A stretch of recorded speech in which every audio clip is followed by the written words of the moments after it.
سب سے پہلے چینل کو سبسکرائب کریں تاکہ ایسی مزے کی کہانیاں میں آپ لوگوں کے لیے لے کے آتا رہوں۔ آج کی کہانی ایک ایسی عورت کی ہے جس نے دنیا کو ہلا کر رکھ دیا، جسے تاریخ میں دی مانسٹر کے نام سے یاد کیا جاتا ہے۔ یہ کہانی ہے ایلن وورنوس کی، ایک ایسی خاتون جو بچپن میں زخموں سے بھری، محبت سے خالی اور دردناک زندگی جینے پر مجبور رہی، اور آگے چل کر وہ ایک بے رحم سیریل کلر بن گئی۔ ناظرین، 1956 میشیگن، امریکہ۔ ایلن وورنوس کی پیدائش ایسے گھر میں ہوئی جہاں محبت کا نام و نشان نہ تھا۔ اس کا والد ایک خطرناک ریپسٹ اور قاتل تھا جو بعد میں جیل میں خودکشی کر گیا۔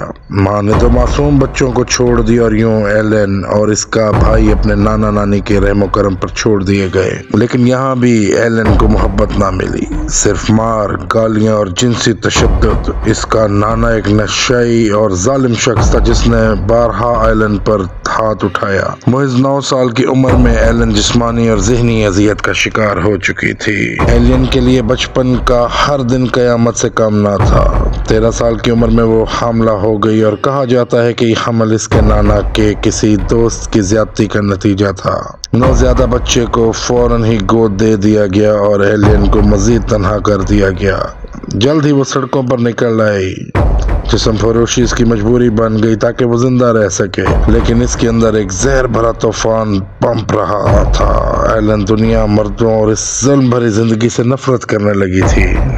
1999 کا سال، فلوریڈا کے سنسان ہائی ویز۔ ایلن وورنوس، جو اس وقت ہچ ہائکنگ کے ذریعے مسافروں کے ساتھ سفر کرتی تھی، 7 مردوں کی جان لینے والی تھی۔ یہ مرد جو اکثر تنہا ہوتے، اسے اپنی گاڑی میں بٹھاتے اور راستے میں ایلن ان پر گولیاں چلا کر ان کے زندگی ختم کر دیتی۔ ایلن نے ہمیشہ یہ دعویٰ کیا کہ اس نے یہ قتل اپنی جان بچانے کے لیے کیے، کیونکہ یہ مرد اسے جنسی زیادتی کا نشانہ بنانا چاہتے تھے۔ لیکن تحقیقات نے اس کے کئی بیانات کو جھوٹا ثابت کیا۔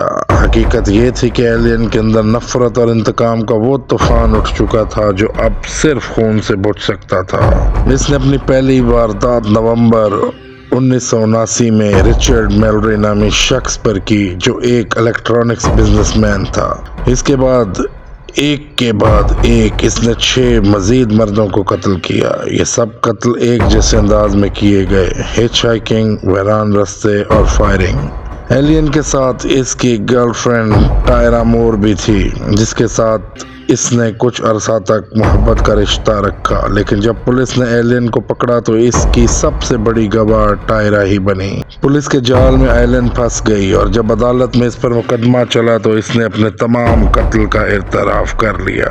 ایلن وورنوس کو ٹرائل فلوریڈا کی تاریخ کے سب سے مشہور مقدمات میں شامل ہے۔ اس نے جج کے سامنے بڑے سکون سے اعتراف جرم کیا اور اپنی موت قبول کر لیا۔ 2002 میں اسے لیٹل انجیکشن کے ذریعے سزائے موت دی گئی۔ اس کے آخری الفاظ تاریخ میں محفوظ ہیں: I will be back like Independence Day with Jesus June 6th۔ دنیا آج تک تقسیم ہے۔ کچھ لوگ اسے ایک خطرناک سیریل کلر سمجھتے ہیں، جبکہ کچھ اسے معاشرے کی زیادتیوں کا شکار ایک مظلوم خاتون مانتے ہیں جو بچپن میں ٹوٹ کر بکھر گئی۔ 2003 میں مانسٹر نامی فلم ریلیز ہوئی، جس میں اداکارہ چارلیز تھیرون نے ایلن کا کردار ادا کیا اور اس کردار کے لیے آسکر ایوارڈ بھی جیتا۔ فلم میں دکھایا گیا کہ ایلن ایک زخم خوردہ، ٹوٹی ہوئی اور شدید جذباتی دباؤ میں مبتلا خاتون تھی، جس کی کہانی صرف قتل نہیں بلکہ ظلم کے شکار ہونے کی بھی تھی۔ ایلن وورنوس کی کہانی دنیا کے لیے ایک سبق ہے کہ درد اور تکلیف اگر حد سے بڑھ جائے تو ایک معصوم بچی بھی مانسٹر بن سکتی ہے۔ اگر کہانی پسند آئے تو چینل کو لائک، سبسکرائب لازمی کریں۔